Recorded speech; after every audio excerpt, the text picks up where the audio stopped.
All right, looks like we're jumping everybody in. And let's see, if you've never used Zoom before, I'm gonna ask for a thumbs up if you can hear me. I can tell, thank you, great, awesome, fabulous. Hello, lovely people. And good morning. And we're still, I'm still hopping back and forth between Facebook because, oh, look, everybody's getting their video on, yay. That's I was super excited, by the way. And just so you know, you're all muted. You can unmute yourself if you need to speak or say something or whatever. There's a button. If you hover over your picture or look down below, there's a chat, there's a bar below you on Zoom. So many people are getting used to Zoom these days because most of us are doing meetings and all sorts of crazy stuff on this and classes and things like that. So more and more people are used to it. I've been doing video conferencing since its inception, so for years. So for me, this was nothing different when all of a sudden everything went to video, but I understand that some people are still going, what the heck? So thanks for showing up. When you're on the screen, it's awesome because I feel like I'm actually talking to other people versus just myself, which, you know, is entertaining, but hey.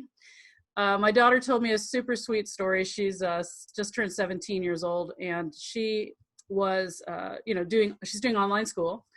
And she said, nobody can make kids have their video on because nobody knows what the circumstances are of, you know, what's behind them or their parents' home, whatever. So the teachers have been really sad because most kids are having their videos off. And so here you are, a teacher used to teaching to an entire room of people, you know, entire group of kids, and now you're just teaching to yourself on a blank screen. And so my daughter felt really bad about that. So she shows up on video for every teacher, and she's like the only one. And she goes, but Mama, it's so sad if they don't have anybody that's just there. And so her teachers are all like, oh, we love her because she shows up with her smiling face. And so thank you for showing up as well and for joining this class. It's great. I know, it's awesome to be able to see everybody. I'm going to hit my gallery view here, which means I can see all of you more than me, which is really more important. Okay.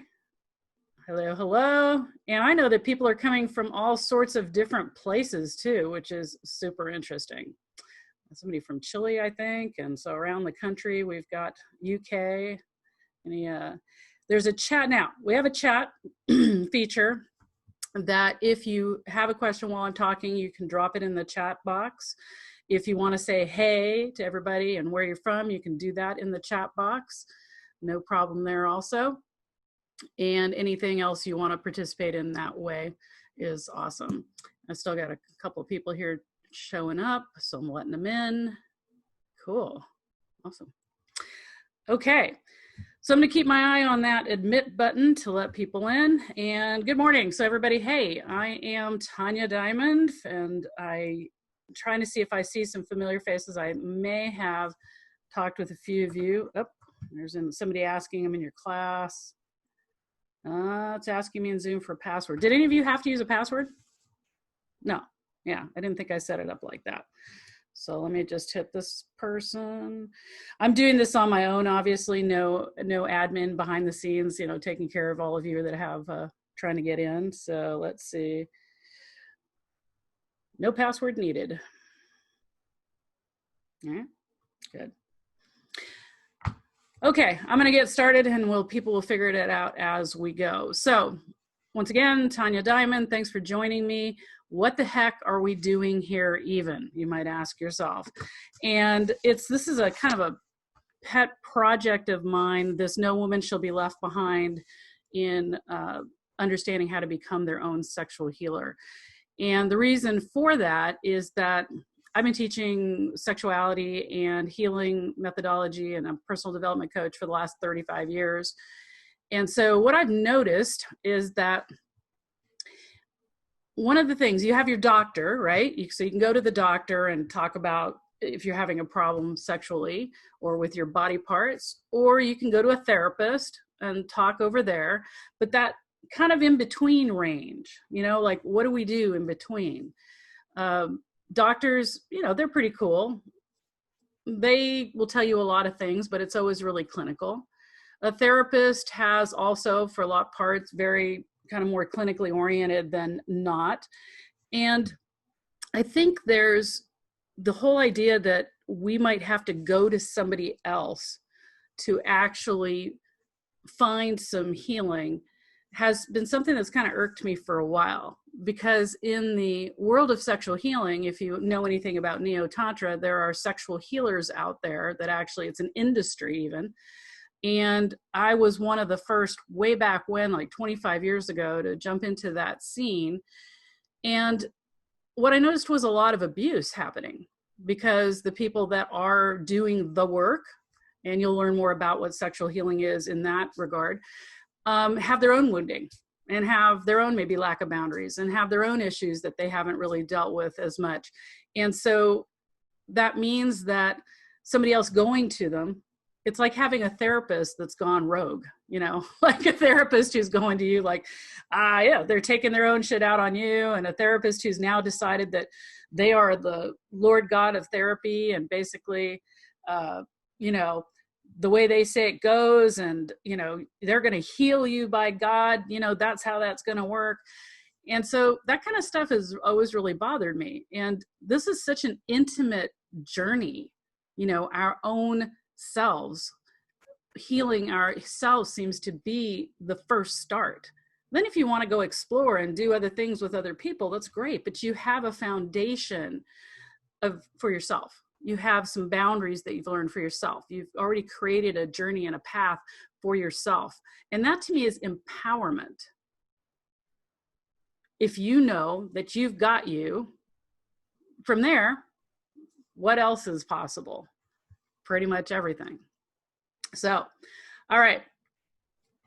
I'm doing this because in the last 20 years, is it 20 now? A little over 20 years, I receive over 1,000 phone calls and or emails a year from people who have been abused by sexual healers, or somebody claiming to do sexual healing work or help people over that issue. And so that's a lot. Can we say that? Like 1,000 a year times 20 is 20,000. And those are the people that are reaching out. What, like, how many people do you think are not reaching out? Probably a ton. So clearly, this is why the No Woman Left Behind, this is why we really need to be learning this ourselves, why we need to be empowering women to take charge. And men get abused too. I'll do my own class for men as well. So just so you know, it's not just women exclusive that have abuse happen to them. Now, you could be going, I don't even know anything about this whole sexual healing industry. I have never heard about that at all. I have no idea what you're even talking about. And that's cool, because if you haven't, then you're not one of those people that are reaching out to me because you have been abused and hurt. In spiritual, let's say the spiritual communities, there's a lot of gaslighting. If you go to a spiritual community and somebody oversteps their bounds with you, in some ways, you know, you'll be told it's your karma. Basically, you know, you probably needed that for your journey. A lot of these things. And you know what? That's just not true. If somebody oversteps their boundaries with you, that's not something, it's not, you're the victim there, not you're the person who perpetrated it. Now, you could be going, holy crap, Tanya, I don't agree with anything you've said so far. That's cool. You could be a therapist that I just feel like I've offended, or somebody in the spiritual community that is offended. Please know one thing. I typically am obviously outspoken. I just say what's on my mind and how it is. If you don't agree with me, that's okay. If I offend you, put your hand up in the air and let's handle it. Don't go away mad and hurt, because I really have, to me, the best interest of the community in the world in my heart. So know that right there. And yes, I usually offend at least one person in every group. I have heteronormative talk. Yes, I do. And so please pardon that as well. I am working on all my, updates on things that I need to do. And what else about me? I am just coming out of 6 months of chemotherapy. This is my first class that I've taught in quite a while. And I'm really excited about it. And I found myself a little nervous today. And I thought that was kind of interesting. Like, all right, I'll just go with that. Okay. Looks like most people have gotten joined. I see a few people saying hi. That's cool. Could I say something? Oh, hang on one second. Absolutely. Hi, I'm Sharon. Hi, Sharon. And I got in because there is a password. Okay. And it's on your invitation, but I just hadn't noticed it. I know there's a password there, but I got the affirmative, like nobody else had to use one. So I'm not sure what happened, but you're here, and that's the main thing. As long as everybody got in. Yeah, I'm seeing that most people have jumped in there, and nobody's messaging me behind the scenes yet. So, so that was you. Okay, you on my messenger. Got it. All right. Yay, Sharon. So we'll get this figured out, as I said. And so, yeah, there are things down there, though I don't have needed password checked on my Zoom. So I'm not sure why that happened, but happy you're here. Okay, the one thing that I'm going to ask everybody for sure is I don't want you to, this is your journey, okay? Hopefully you're taking this for you. Every once in a while, I have people who show up who want to say, hey, I'm going to take this class, inexpensively, and I'm going to go teach it to other people. I would ask you to be on your honor that you're not doing that. If you want to learn how to teach this, great. And the reason I ask you that is because you need to be aware that if you're teaching something this powerful, as you'll see on this journey, it is incredibly powerful, that you absolutely understand how to support somebody when they're going through the things they might be going through. So I'm going to ask you to use this for yourself. I'm going to do something right here, right now that says, because you're on this call, you are absolutely in agreement with that. So thumbs up that you're in agreement with that. Great. Thank you so much. I appreciate that. So how does this, I could start with a little bit, my journey. Basically, I was 17. I had early sexual childhood abuse. I was abused by one of my parents. And by the time I thought I was a virgin, when I was a virgin at 17, I had never been with anybody consensually. I thought I was the last virgin on the planet. The first time I had sex was dismal.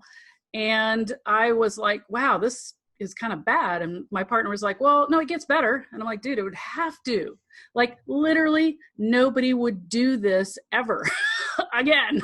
This is not okay. I had all sorts of misinformation. Like, I thought an erection was a profound expression of love, which, yeah, it's okay to laugh. That's really kind of funny. And it's also kind of sad, but I was literal. My parents told me that people had sex, something people did that they were in love was having sex. So I was pretty literal. So I took that literally. I happened to have vaginal vulva lips that were long. I thought I was disfigured because I'd never now you can go on the internet and look at all sorts of vaginas and vulvas and go, oh, okay, right? Back then, no such thing. So I actually wanted to cut one off. I'm like, can I cut these off? Because they look weird. Okay, yeah, I know. I like the face. Sharon's over there. And fortunately, I found my next partner was like, no, that's normal. That's fine. They all look different. Everything's okay. But why was I getting this information from my male partners? Why in my, early years did I not have this information? Why was I thinking that I had to have sex to get love?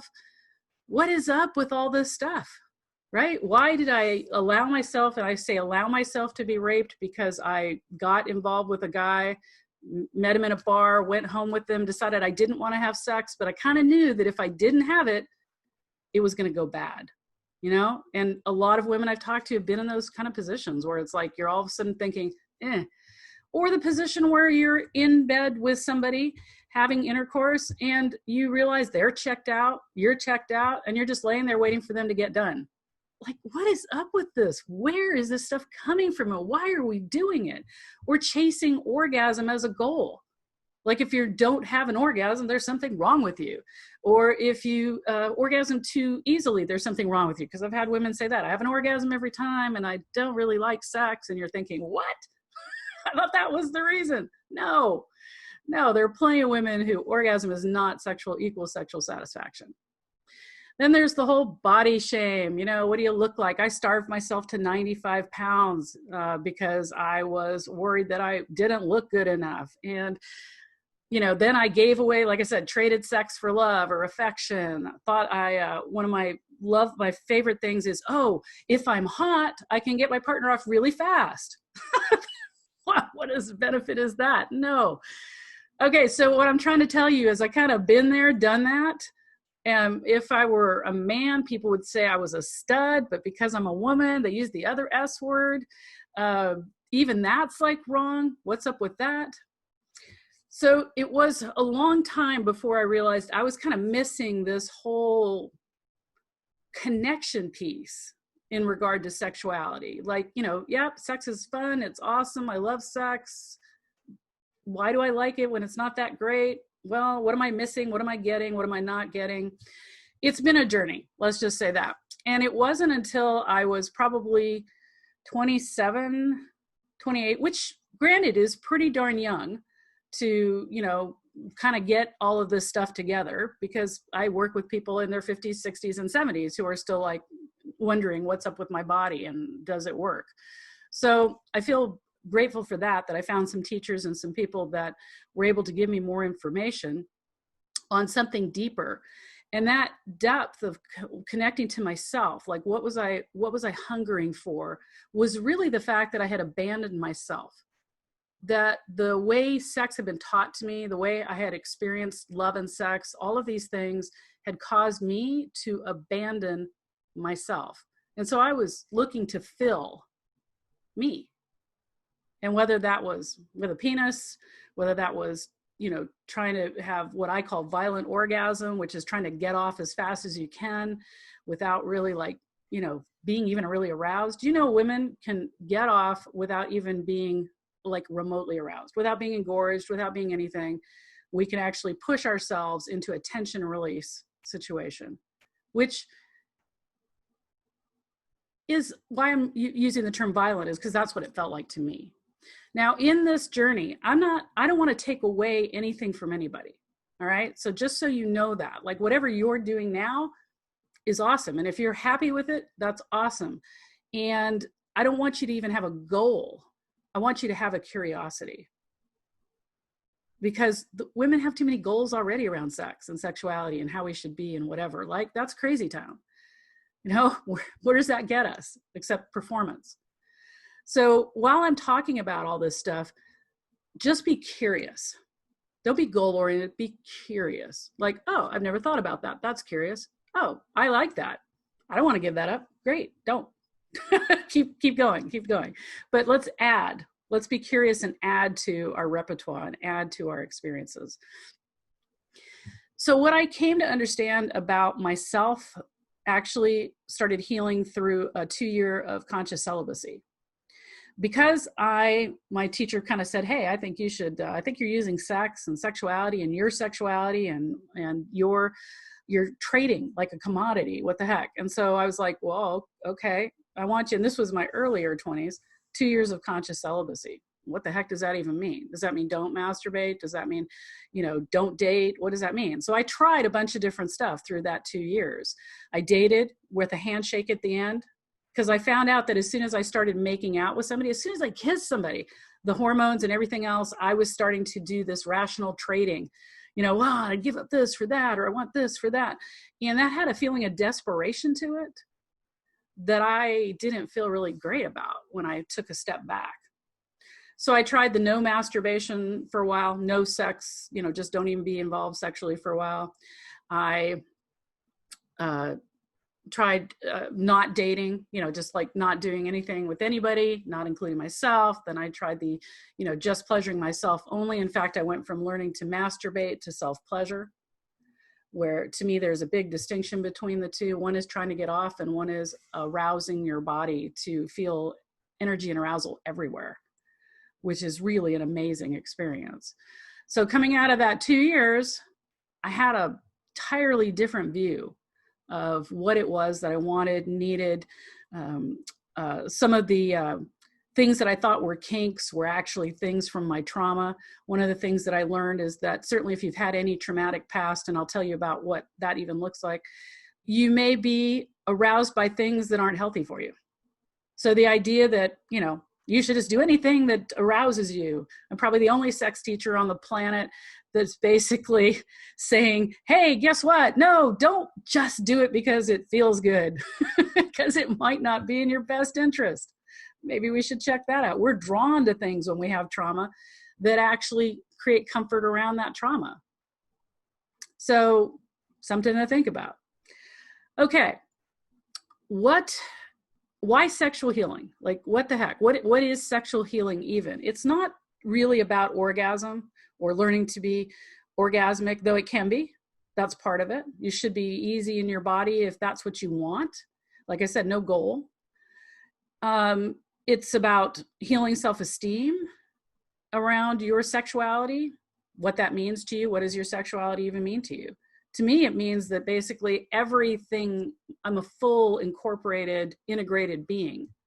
You know, if I only compartmentalize, like, okay, I'm a head, you know, and I only use my sexuality or sex when it's appropriate over here with a partner, or all these compartments that we do, it's about really integrating all of that. Because the thing about sexuality is there's horny and there's arousal. Horny to me is just stuck in your genitals. And biologically, we're designed to feel that energy as frustration so that we do something about it, get rid of it, move it out of our body, copulate. It's a biological drive. And it's frustrating when all that big energy is just in one tiny little place. Arousal to me is full body. You feel alive, you're inspired, you're running this amazing energy through your body like, woo, yay. And you may not be one of those woo, yay people, which is okay. You could be a quiet woo, yay. You're just feeling awesome, right? You don't have to be loud like I am or out there like that. That's not going to happen. Don't worry. You're your own type of woo, whatever that feels like to you. So sexual healing is more than just healing our sexuality or our orgasm, our physical sexuality. It's healing energetic sexuality, which, you know, energetically, our sex drive, like that's the highest, some of the highest energy in the world is that desire to create life. It's big. And, you know, you don't have to go out and have a baby or create life to use that energy. You can use it for everything. I use it for productivity. I actually just wrote an article that is being released by Brains Magazine on how to use arousal for ultimate productivity. Because, you know, if I wake up and I've got the arousal of a 15-year-old boy, and if you know 15-year-old boys, they've got a lot of energy going on in that department, and it's fused through my whole body. Basically, I do more you know, by 6 a.m. than the Marines get done all day. And I'm using that energy for charisma, you know, like when I go on stage or when I sing or when I create or when I write, to fuel my life, to feel inspired when I look outside at the trees and to be able to bring that in and just feel it. Like right now, I'm all like, woo, all tingled. And it's not orgasm as we're used to thinking about it. It's orgasmic energy for sure. But it doesn't have to do with procreation.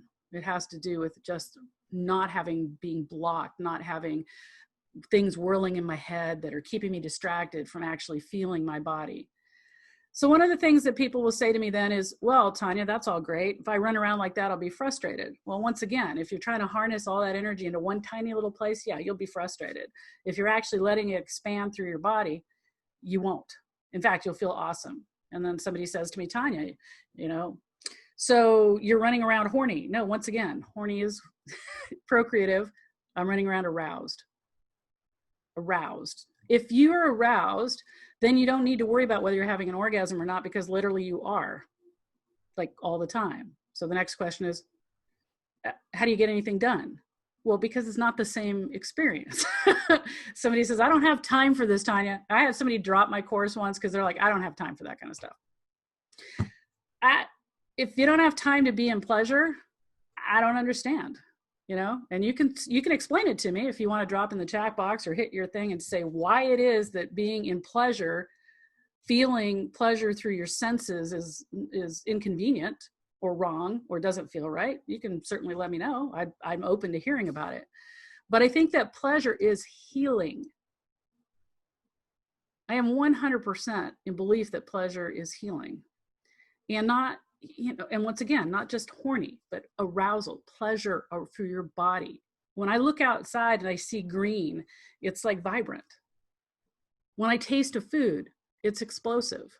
We're made for that. Our senses are infinitely available to have unbelievably awesome experiences. And if you're living in that feeling, don't you think everything's better? I mean, come on, like, I got drudgery in my work just like everybody else does, right? I got to file or do some admin stuff or here, but isn't it better when I feel awesome? Yeah, it's less drudgery. It's more fun for sure. If I have to go to a boring meeting and I'm the one that's sitting there like, life is good. They're all like, what did she have for breakfast? Arousal. It's at your fingertips. It's there. It's for everybody. It's part of why we have senses and why we have these experiences. Let's not just save it all for, one encounter with somebody or one encounter with ourselves. So the next question that comes up then is, oh my gosh, but I'm so afraid that if I'm like that, people are going to come after me. Like, I'll be a target. Like I'm turned on, I'm aroused, and everybody will sense that. And then what kind of person does that make me? Who will label me what? Okay. All right. So do you get more attention when you're living in a state of, inspiration, which is arousal, right? Inspiration. Do you get more attention? Heck yeah. Yeah. Hello.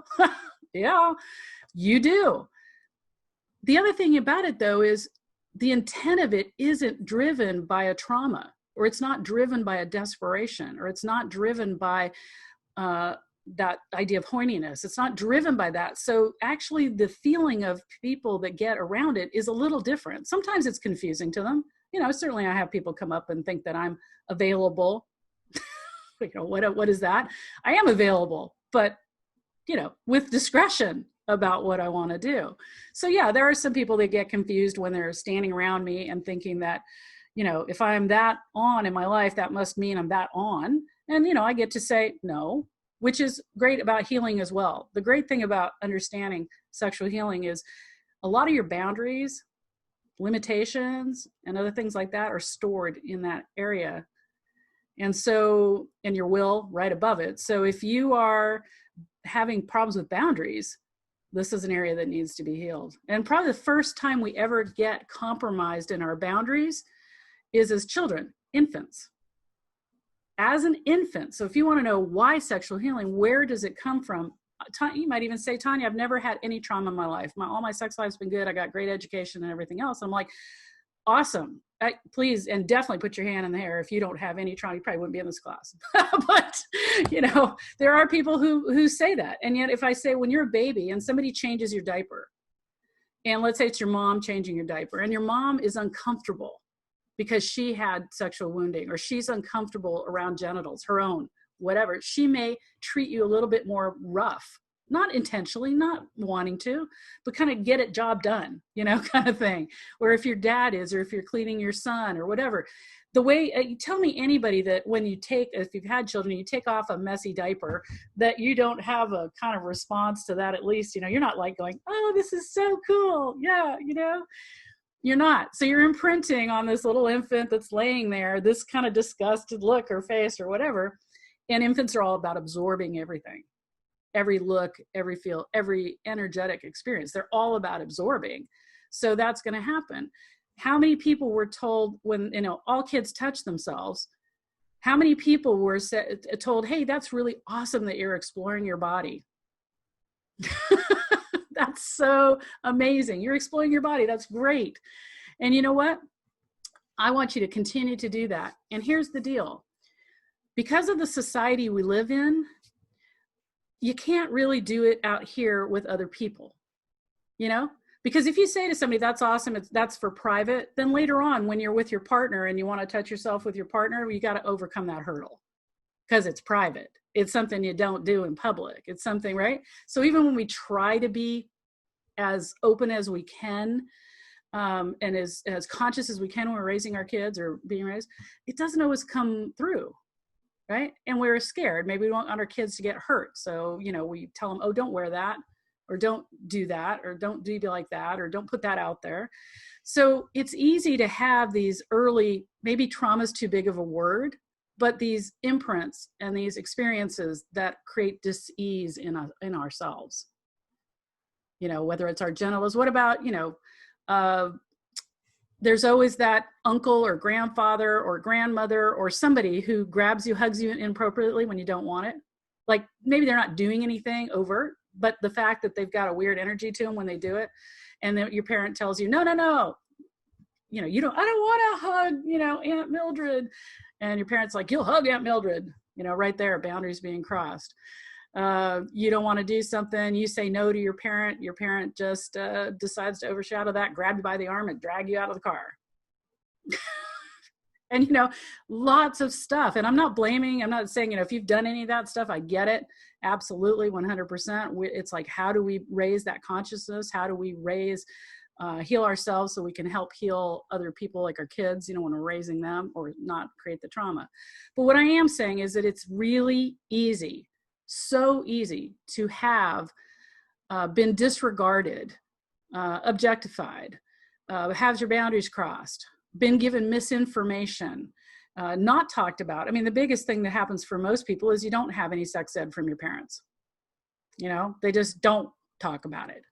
Or you see you catch your parents having sex and you're traumatized because you think somebody's hurting somebody, and they don't tell you about it. They just go and get embarrassed and shut the door. So there's so many ways that we can start to absorb this. And then let's not even just get into society. I mean, just get out there in society with some media and, we're kind of doomed right there. So I think you don't need to have gone through a major sexual abuse trauma to still hold on to some things within that.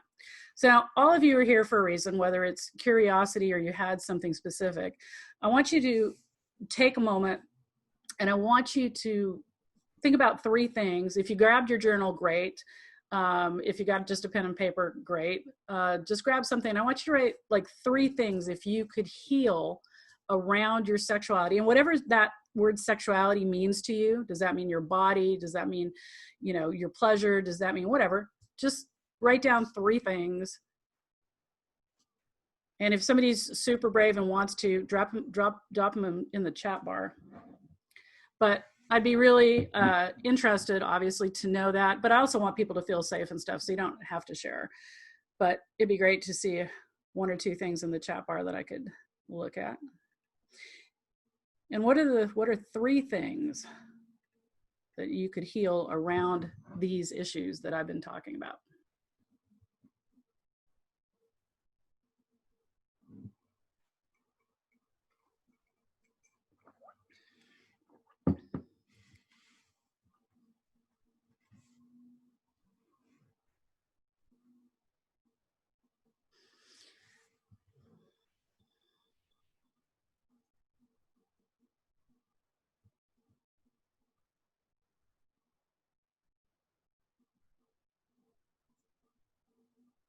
And what I'd love you to do after you have that's the start of your journey today, or these 3 things that you want to address. And then either at the end of the class or sometime between now and next time, if you want to messenger me those or email those to me or drop them in the Facebook group, whichever way you feel most comfortable and safe, because I'd like to know that about each one of you, so I can actually pinpoint what kind of things we're going to be doing that addresses those things. All right, here we go. Sharon, pain from injury that cuts off my body's pleasure. Absolutely. Absolutely. I just had a full-on hysterectomy, all was that June? In June or May, I had the full-on hysterectomy. I went through menopause at 48. So anybody that's gone through menopause, I understand sexuality and all the things that relate to that post-menopause as well, because I'm now 59, so that was a long time ago. And then this year, the full-on hysterectomy. And one of my questions was to my doctor, it was a male doctor, by the way, too. This is so funny. And by the way, I adore men. I absolutely adore men. I love teaching men. I love being with men. So if I say something that sounds like that's not true, it's not true. And when my doctor, this amazing surgeon, I said to him, so I'm interested how this hysterectomy is going to affect my sex life. And he goes, oh no, it's no problem. And I said, wow, really? So basically you're going to, take my uterus, which has contractions during orgasm, and you're going to take that out of my body along with my cervix that is part of, my vagina that gets stimulated or not, that has also nerve endings and everything else that relate to sex. And he's looking at me kind of like, yeah. And I said, so I like my uterine contractions and you're about to take them away. So how does this not affect my sex life? And he goes, well, women, I've been doing this for 30 years. Women haven't, said anything to me. And I said, well, I haven't, that's not what women have said. And I said, oh, so you're just basically telling me women don't trust you enough to tell you that this is an issue.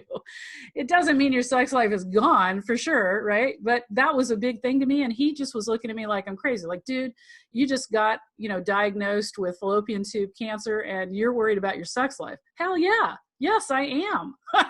Thank you very much. So it's interesting how all that goes. All right, so we've got free my sexual energy, disconnection from my body, getting in my mind, putting it in my, absolutely 100%. I want to live with arousal without fear of being raped again. All right, I kind of addressed a little bit of that as we were talking about that, because that is people's fears, that if they're like that, that's an invitation to come and people to jump on you. Feeling safe, 100%. Yeah. And thank you guys for sharing. Absolutely. Postmenopause changes. Yep. Yeah. Feeling with sexual arousal, postmenopause. That's really a big societal conditioning, by the way, that once you get older, you just won't feel it as much. And so society helps us start that disconnect from feeling it. Menopause. Yeah. And got that. All right. So I think, basically this tells me you're all in the right place. So that's really good to hear. Stepping into my power as a woman and feeling safe. Safety, that's it's an interesting topic, because, and I'm going to say something right now that's probably going to be stunning. When we're looking for safety, there is no such thing. So hang with me for a second.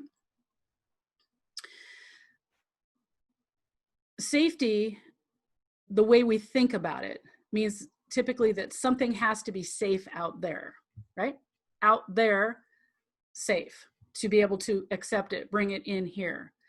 And I'm here to say that if you're 100% honest, and you look around the world, and I am 100% honest about these things, we can never guarantee anybody is safe. You can never pick a partner that's 100% safe. You can say that you've spent 50 years with them and they were safe, right? But what I'm saying to you is we're all human. And an easy way to say that is, I had a horse that was this amazing animal. Everybody loved him a lot. I've been in equestrian most of my life. And I would take him out to this grass area wherever we were, and I would just drop his lead rope out there in the grass and walk away, and I was probably 100 feet, whatever, 300 feet away. And I'd be talking to people and, wow, Tanya, because I'm kind of known as a horse whisperer kind of person. Man, your horse is so well trained. And I'm like, what do you mean? It's like, how do you get him to stay there? I'm like, are you kidding me? He'll stay there till he doesn't. And that's such a kind of mind-blowing thing for most people. Like, there could be a situation that freaked him out and he would leave, right? Now, he happened to be a horse who'd been there, done that, wasn't freaked out by many things, loved grass more than he loved to freak out. That's great. So everybody had an idea that he was trained well, that he would never not do that. That's not true. It can't happen. All dogs bite.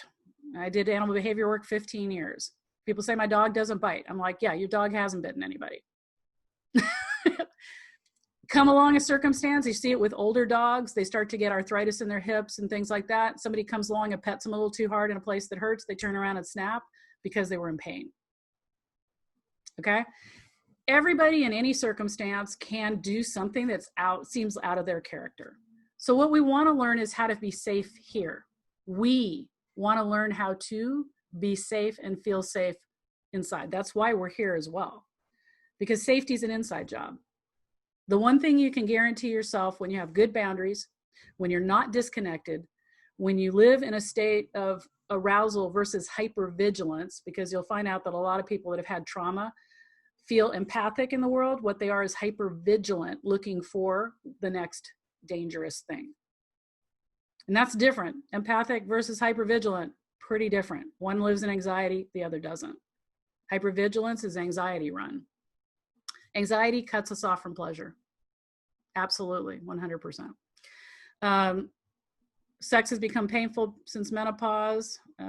Listening to our fears and letting it lead us to our safety. Definitely aroused by things that are not good for me. Right? I appreciate all of your honesty and your willingness to step forward and basically tell people that they're not alone. You know, when you share like this, basically you're letting everybody else in here that's feeling low that they're not alone, that there's not, that this is a, you know, group kind of thing that we're experiencing. So learning boundaries, what does that feel like? Learning that your arousal, you are actually in charge of your arousal. When we feel like we need a partner to turn us on, we're outsourcing. When you need porn to turn you on, you're outsourcing. When you need fantasy to turn you on, you're outsourcing. Yes, probably the only sex teacher in the world will tell you fantasy is not necessarily a great thing because you may be using it as a distraction from actually what you're feeling. When we use outside sources to ignite the arousal that's already there, then we need those outside sources. When you are in what I call insourced, when your source of arousal comes from just being alive, inspiration by taking a breath, then you share stuff where you want to. You don't desperately need to get something, right? Does that make sense to everybody? Yeah, gotten thumbs up. Yes, yes, you can feel that in yourself. And I'm not saying don't have a partner. I'm not saying don't do any of that. I'm not, you know that. I'm not, don't take anything away. I just want to say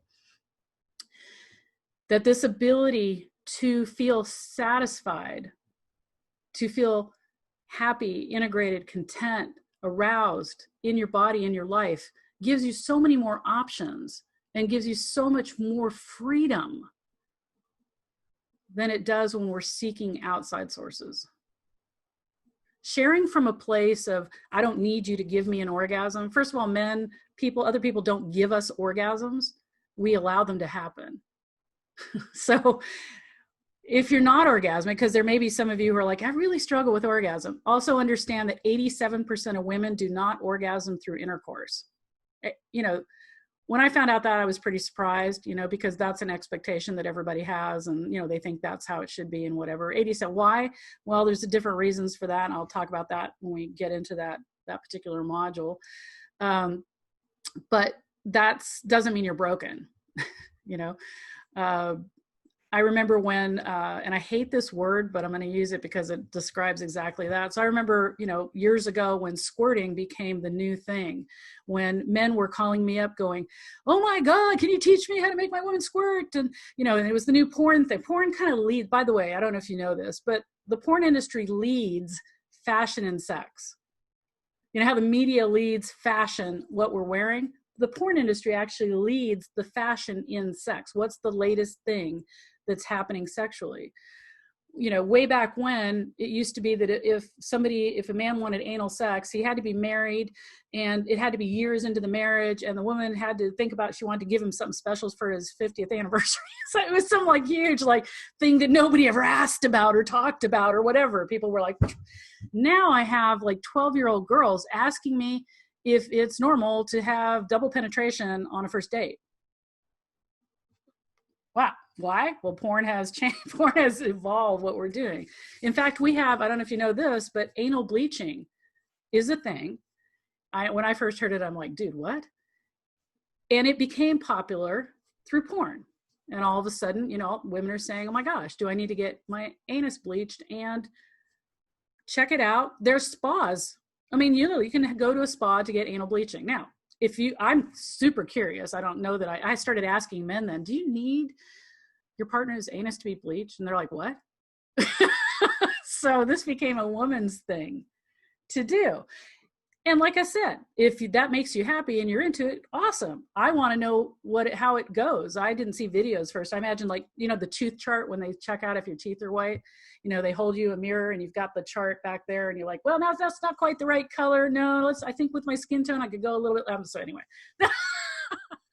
I had this whole thing in my mind. It's not as interesting as how I made it be, just so you're clear. You can now go to a spa and get your G-spot plumped with silicone so that it hangs down lower so that you can more easily get off in 5 minutes instead of having to be aroused. It's a thing. It's been a thing for many, many, many years now. You can go in on your lunch hour and have it done. I've talked to women who have had it done, and yeah, they say it gets the job done a lot faster. You don't have to get aroused as much. Now, there's a book out, 5 minutes to get off. So instead of trying to get your partner to arouse you at your pace, whatever that is, there's a book that'll tell you how to try to get off in 5 minutes so you can, if you're with a man, you can match him. And what you do is you get on top, you stimulate yourself, you fantasize about anything you need to so you can just get off. Like if I were a man, would I want somebody doing that just to get off? Thinking about other people, fantasizing about not even being here. And if you're doing that, I get it. I was doing that. Lots of people were doing that. Like, how do I get off? Because, if I don't get off, then there's something wrong with me, or he's going to hound me about it. Did you come? So all this stuff around orgasm is like incredibly crazy town. That's what it is, crazy town. If you go for full arousal in your entire body, there isn't anything else to achieve in that area. It's just like sometimes you're that excited and sometimes you're not. And how about like if you're, with a partner and you're enjoying yourself, but you don't really want to have an orgasm, even though you're orgasmic, and you just say, I don't want to have an orgasm because it's not necessary. How about that? How about you're having intercourse and you're kind of done? You've been doing it 5 minutes and you're just not feeling it. And you just say to your partner, yeah, I'm kind of done with this. That's okay too. I've done that. I've asked men, no, I don't want you to ejaculate in me. Not because of birth control, but just I'm not feeling it. They're like, what? You serious? Yeah, I'm serious. There's so many places where we let go of what we feel and disconnect to please somebody else, or our own, worse, our own ideals, our own ideas, our own beliefs of what it's supposed to be like. That's incredibly hard. So I want you to take a minute, and I want you to, one sentence to yourself, what is a belief that you have about how you're failing sexually? Yourself, you don't need a partner for this, like yourself, you're failing yourself sexually. One belief in some way that you're maybe don't look right, you don't deserve pleasure because you don't look good enough, or this or that, whatever. I mean, there's so many beliefs that we have. So grab one, write one down. Like, what's it? You don't deserve pleasure. You're bored with yourself. What's a belief that you have? For some people, it's, pleasure's boring if I'm not with somebody else.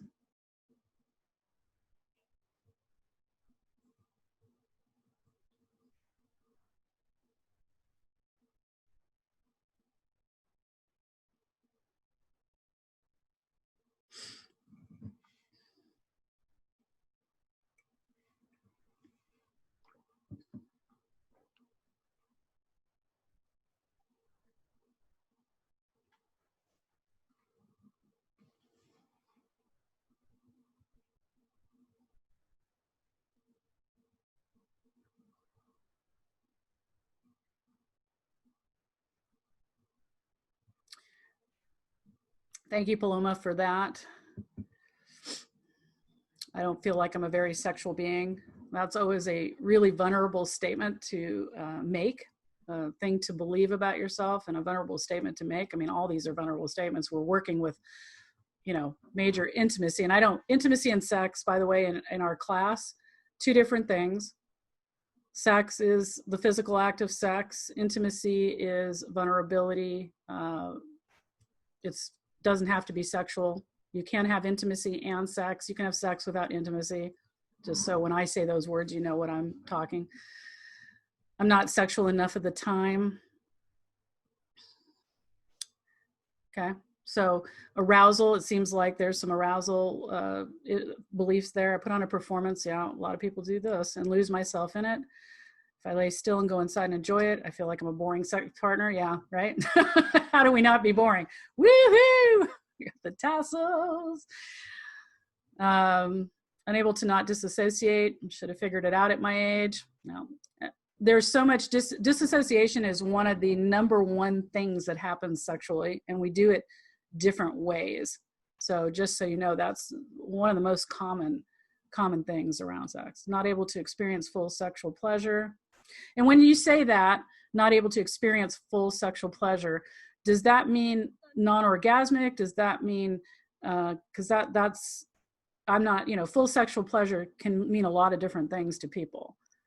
But like, I'm not aroused, I don't have an orgasm, sex is, I'm just like taking one for the team. What's happening there? That was to Linda. I don't make time for self-pleasure, getting off, maybe because I'm too busy or I get bored. Yeah, well, yeah, if it's boring, we don't do things that we get bored of most of the time. That's very true. And Mary, do we know each other already? Yeah, you were my first Tantra teacher 10 years ago. I was looking at you and I'm going, this seems real. And your testimony, I just threw up one of your the testimonial video that you did at my class. So if I hadn't seen that, I probably would have, just my whole mind's been going, I think. Chemo brain is real. I am definitely. So if you do know me and I didn't say hi and picked you out. Oh, it's been 10 years. It's all good. You did change my life. So that's why I'm here again. Thank you. Awesome. Thank you so much. I really appreciate that. All right. Groovy. Mm-hmm. All right. Okay. So Linda explained, I experience orgasm as short bursts and fades quickly. Yeah. So this is almost what I mean when I'm talking about violent orgasms. They're tension fed orgasms that you have to concentrate on. If you find yourself going like this, okay. All right, it's there. Everything has to be perfect, right? Your left leg has to be cooked at the right angle with your pillow just cocked like this and your body right like that. And then it's almost, that. And then it disappears. Like, what the hell? Where did it go? Are you serious? That was a lot of breath holding and a lot of work. I got a headache and I didn't have an orgasm. That sucks. And sometimes they're just like, beep. And you're like, serious? Really? Wow. Okay. And then I have women who are blow air on them and they're orgasmic and they're like, I hate sex because basically it's all about my orgasm. And because I orgasm so easily, nothing else. It's always just, oh, we'll do that, get her off and we're done. Like, so that's a thing too. Like being, there's nothing else that happens then. If orgasm's the goal, you've pretty well accomplished the goal. And this woman was complaining. She goes, my partner's like 1, 2, 3, like he's counting orgasms so that he can say, and that was a 15 orgasm. Like he's that successful. When reality is she just has orgasms and they're part of her rape trauma. She had orgasm during rape. And some people don't know that that's possible and that happens. And it's the body's way of trying to protect the vaginal canal and the person from being traumatized. And so if you've ever had rape trauma and had pleasures, I'm going to put the word, quotes around that, right? Had an orgasm, it's seriously traumatizing. And then orgasm and pleasure can be seriously traumatizing for the rest of your life because you're like, what was up with that? Right? Arousal, but not orgasmic. Thank you for sharing that. I can't reimagine my erotic map from what I was attracted to in the past to feel pleasure with an awesome new partner. Sharon, that's a vulnerable statement. Got that? Yeah. And okay. Have an orgasm, it can wipe me out for a few days. That's another thing. We are going to be talking about the energetics of orgasm for sure, because that's a definitely big topic. All right. So, this is today is just the kind of like, why are we here? Do you feel like you're in the right place? Are we going to have a good class together? We're going to bond. Usually you can tell from a minute, if you absolutely can't stand me.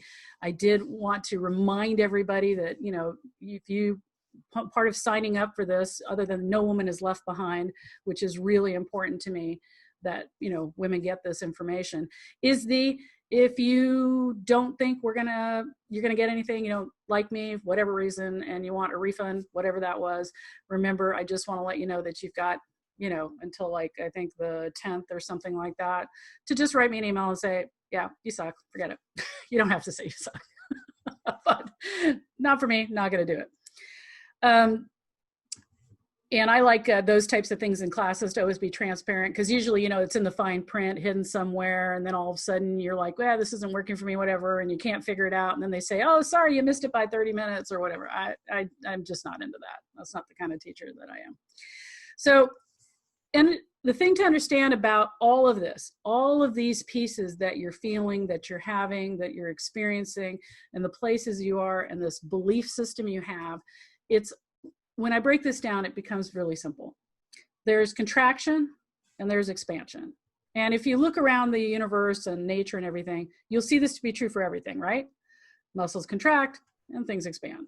Things contract and things expand. Tides move in, tides move out. Okay, so this is a natural occurrence. And one of the things that's important for me to always look to is, like, looking to nature helps me look to whether or not this is a thing. This is a naturally occurring thing. And where does it play in with how we process information and how we do things? I have a huge neuroscience background, and I'm a big time biohacker. And so when I come to you with this information, it's coming from ancient, like, erotic arts and spirituality. So you heard Mary say, oh, you were my first Tantra teacher. I'm classically Tantra trained, which is totally different than the Neo-Tantra that people hear about in the West, which is mostly sex. My foundational training of Tantra is very different from that, but I teach both. So, and I teach my own incorporation of ancient arts meets new brain science. So I've got you. It means I've been doing this a long time, and I've got methods that seem so simple, but they're so badass powerful. It's pretty awesome. Mary, you're a little dumbfounded by the idea of being aroused without external stimulation. I know, it's pretty darn awesome though. I'm telling you, it's like, wow, that's a superpower that everybody can have, but it's not a goal. You don't want it, don't do it. But I'll tell you that the actual practices that you're going to be learning and doing, because this is not just a mind thing, we have to incorporate our brain and our bodies, because knowledge is in the head, mastery is in the being, right? This is about integrating everything you have, not just, please don't go with, if you're the linear intellectual type, which a lot of people are that are drawn to me, is, okay, I got this, my checklist. I'm going to tell you right now that you can put all that knowledge in your head, but it won't get you what you want from this class.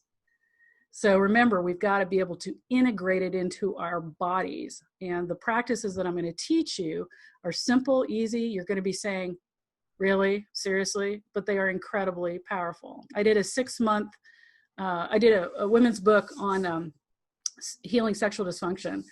And I got 10 volunteers, 10 women to work with me 45 minutes every other week for 6 months. And they allowed me to transcribe all our calls and all this. I haven't published this book yet, but I taught them 2 techniques. You're going to learn them, just two things. And every single one of them came out at the end of that with no, the dysfunction they had was gone. And they were surprised. But I understand that when we're connecting our subconscious mind to our chemicals in our body, to our presence, we can heal and fix all that. So right now you have contraction around things, okay? Contractions around beliefs, right? Subconscious mind is believing things. You got loops going on about how you look, how you should be, whatever it is, blah, blah, blah, blah, blah, blah, blah, right? That's blah, blah, blah. Why don't I need your story? Because basically blah, blah, blah, blah, blah, blah, blah. We don't need your story to go forward. And some of you are like, but I want to tell you. It's like, I know you do. And trust me, you're going to move forward anyway.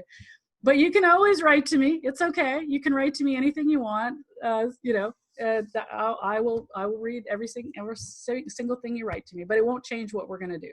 So you may feel unique, and your situation is very unique to you, and you need a very special thing because you've been working for 20 years to heal this. And I'm going to tell you right now, 99% success rate with what I do if you do it.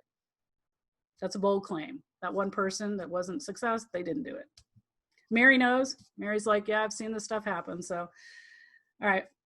You're contracted around experiences and looping in your brain. You've got energetic contraction in your body somewhere, right? Because what happens when we experience trauma, or what we perceive even as trauma, understand that. Even if we perceive it as trauma, most of us contract down. We stop breathing when it happens. Okay, that's a contraction. That holds on. We've got contraction in our musculature, in our actual physical body around things, right? Something happened, you recoiled. What is that? That's contraction in your physical body, which contracts down on everything. We have contraction in our education, paradigms, whatever it is, contraction there. We've got contraction in society. This is how you should be. This is who you need to be. This is how you are, blah, blah, blah, blah, blah, right? So all around us is contraction. And what we really want to do is create expansion around all of this. And that's super easy. You're like, there you go. If you could take that right there, you have everything you need, go do it. Literally, you could, because that's what this is all going to be around, is giving you tools and practices to open up and expand around these ideas. So I don't want to, try to fool you. This is not rocket science. And that's why it's going to work, is because it's all within the natural order of how things work with you, with all of us as human beings. So how does that sound? You on board? Everybody feels good? Anybody have a particular question? I'm going to leave you with some homework for sure just now, but I want to make sure we're all on board. Yep. Good, good. I can't see the people there. Oh, nice. I like it. People gave me thumbs up even when they don't have their video on. That's nice. But it is really good to see your shining faces and people that have shown up. And I know maybe you can't this time, but find out if you can at different times. It's nice for me to be able to see you and get to know you a little bit that way. So you had that. You've got the 3 things that you wrote down that you want to create a difference in. You've got the belief that you have about the thing. I do suggest you journal, only because you may have questions and things like that, and it's always good to just do that. And like I said, it doesn't have to be a big deal. I think I showed you, my journal's under my computer to raise it up right now, but I've got my, world domination journal, which we are going to talk about energy, feminine and masculine energies and all that too, because, people are like, that's a big thing for a lot of people. Maybe you're running a lot of action-oriented stuff, which is keeping you from surrendering. If you've read anything out there about sexuality and spirituality, you're going to read a lot of that. You might go, wow, Tanya, you're pretty yanged out. You've got all this like going on. And absolutely. And I'm completely different in a partnership. So you have access to all of that. The natural flow of the universe means that it's if in the universe, it's in you, right? If it's out in nature, it's in you. You have the ability to be action-oriented, take charge, and you have the ability to sit back and allow, right? You never need to submit to anything, though. We're not ever going to submit. If you're into BDSM and the whole submission thing, I have a whole thing around that as well that I can talk about. And been there, done that as well. Pretty well, if it has to do with sex at this point in my life, I don't think I have left anything unexplored. And what do I feel like about that? Most of it I could have left behind for what I learned later, and been in a lot better space. So when the trauma runs the sex life, you might have some adventure, but I don't really know that it's all that healing. I think it continues to cause dis-ease. And when I say dis-ease, I mean dis-ease and disease, right? I mean them both, because contraction creates inflammation. And, in our bodies. And when we have too much contraction, it causes the friction, right? Think about it. Things that are contracted, there is friction. And though we think friction might be a great thing in certain things, it's not always so good when it goes beyond what the body wants and needs. So we're going to learn to ease that. All right. For homework, what we're going to do is, number 1, I want you to start checking in with how you are breathing. I want you to start to, this week, you're going to make love to your abdomen. Many people have issues around their stomach, as in, oh my God, it's too big. Even when they're like a 6-pack ab with a tiny little oop at the bottom, they're all like traumatized about that, should be flat, rigid, hard, especially in the US, right? Contracted abdomens do not allow pleasure to move. So if you needed anything else to know about that, right there, it causes a great contraction in the middle of your body that basically doesn't allow things to move. It decreases pleasure, all sorts of things. So whereas your rock hard, sexy body might be a visual thing that's awesome, it's not a good energetic thing. I work with a lot of male models. Teaching them how to relax their abdomens is definitely a thing. And they all get a lot more pleasure when they do that. So Making love to your belly means that I want you to explore your abdomen this week. I want you to put your hands on it. I want you to look at it in the mirror. I want you to, first of all, experience exactly what you experience. If you are disgusted, write it down. If you hate it, write it down. I mean, in this class, we get real. There isn't any like, let's fluffinate, positivity all over it right now. That's not what we're doing. Right now, we're looking for exactly where you are. It's critical you become current with what you feel now, right? And I'm saying that like over and over, and you're like, what am I missing, Tanya? Because we're going to learn the difference between what you think you feel and what you actually feel. And that's huge. What you think you feel is tied up with all the past gestalt, all these things that you've triggered, all these things. What you currently feel may not be the same. So getting present, we hear that word all the time. It's the most difficult thing you're ever going to do is become present. Okay. And so this is a mini little exercise, 5 minutes a day, 5 minutes. We can all do that. Can we agree on that? 5 minutes. Everybody got 5 minutes? All right. Yeah. 5 minutes a day. You're going to be into your abdomen. Be into the hate of it, be into the loathing, be into the love of it, be into the fascination, be into the curious. Be curious about it, be with it. All right? Touch it, feel it, look at it, be with it. And just whatever you feel is perfect because it's real and it's there and it's now.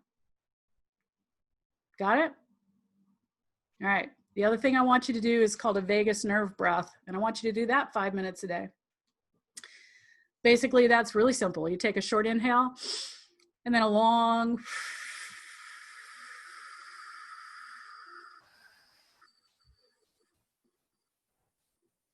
keep going. Exhale.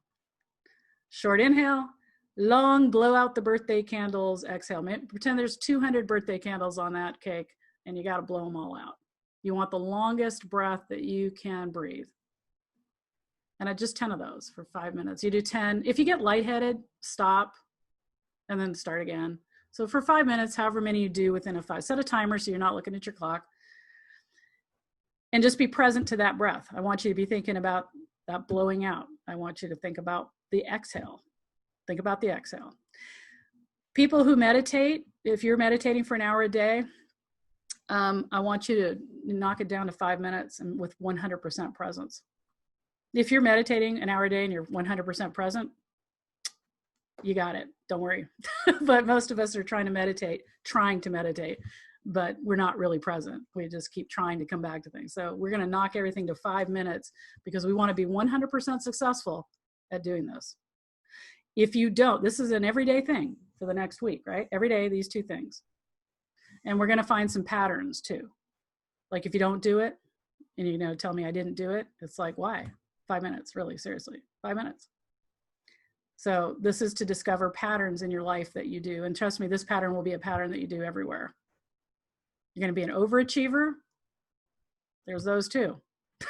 I absolutely did this with rigid perfection. Yes. All right. Yes, Mary. She's laughing over there. Absolutely. Okay. Facebook group is open to, get to know each other, drop some things in it, interact. I'm like on Facebook all the time. I have tons of groups, I do stuff on them. So if you show up and you're dropping things in there, I will be noting it, and you can ask questions in there if you want.